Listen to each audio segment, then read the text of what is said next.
শ্ৰীকৃষ্ণই অৰ্ণ অৰ্জুন আৰু সিন্ধুৰা লগে লগে তিনিওজনক দিলা। শুনা শুনা বীৰগণ, আমাৰ বচন প্ৰশ্ন কৰো মই, শুনা দিয়া মোৰ। অহা কুৰুক্ষেত্ৰ যুদ্ধত কোনে কিমান দিনৰ যুদ্ধ সমাৰণ কৰিবা? এই প্ৰশ্নৰ মোক এতিয়াই উত্তৰ দিয়া। হে কৰ্ণই বোলে 4 দিনত কৰিম সমাৰণ। অৰ্জুন এইবাৰ অৰ্জুনক এই অৰ্জুনে বোলে মই সত্য কৰি প্ৰভু মই তোমাক কথা দিলো মাত্ৰ 2 দিনৰ যুদ্ধ মই কৰিম।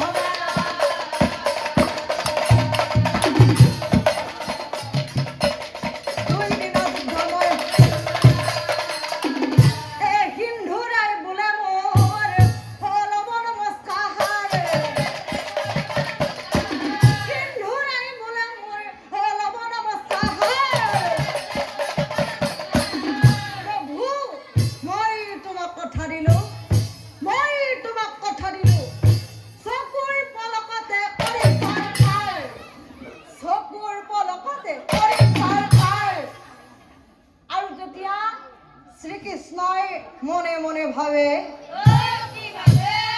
এ মুখৰ কথাত আজি মই জানিম কেন মতে।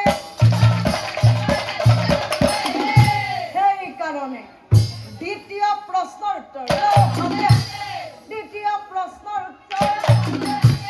হৌ যে দেখিছা হবে পৰম বৃক্ষডালি, অসংখ্য পাতেৰে বৃক্ষ আছে হালি জালি। এক পাত বান মাৰি সম বৃক্ষৰ পাত সৰাব লাগিব পাত বৃক্ষৰ তলত। যিজনে কৰিব পাৰিব অসাধ্য সাধন, সেইজনে বীৰ বুলি হৈ এক কৰ্ণক চাহিয়া পাছে প্ৰশ্নটো কৰি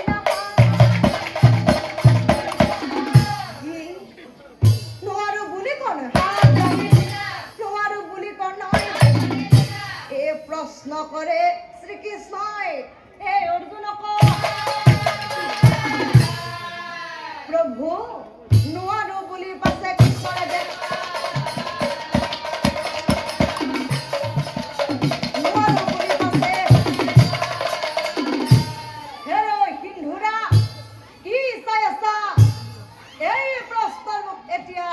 উত্তৰ দিয়া। কথা শুনি সিন্ধুৰাৰ আনন্দ মিলে হাতত ধনু লৈ বিৰে গুৰুক স্মৰণ কৰিলা। গুৰু ব্ৰহ্মা গুৰু বিষ্ণু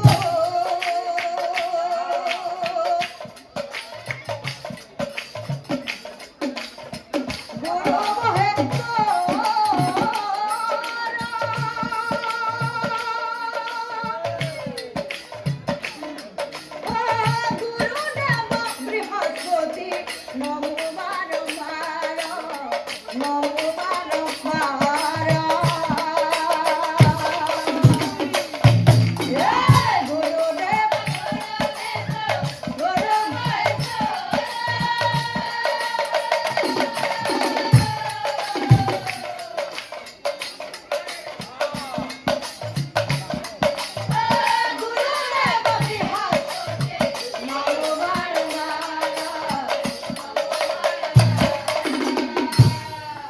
হাতত ধনু লৈ বিৰে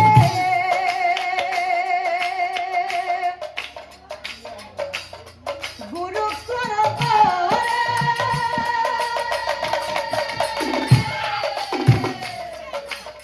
হেনো কালে শ্ৰীকৃষ্ণই মায়ায়ে কপাতে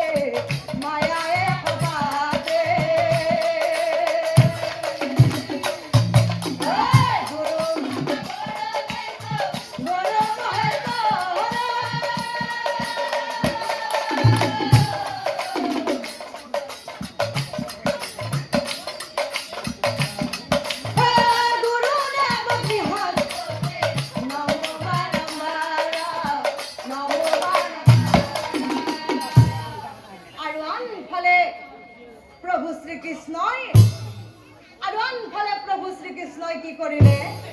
হয় অত্তৰ গীতে পাত একা চিঙিয়া আনিলে হয় আৰু লগে লগে প্ৰভু শ্ৰীকৃষ্ণই ভৰিৰ তলতে পাত আৰু এইফালে সিন্ধুৰাই গুৰুক স্মৰণ কৰিবান প্ৰহাৰ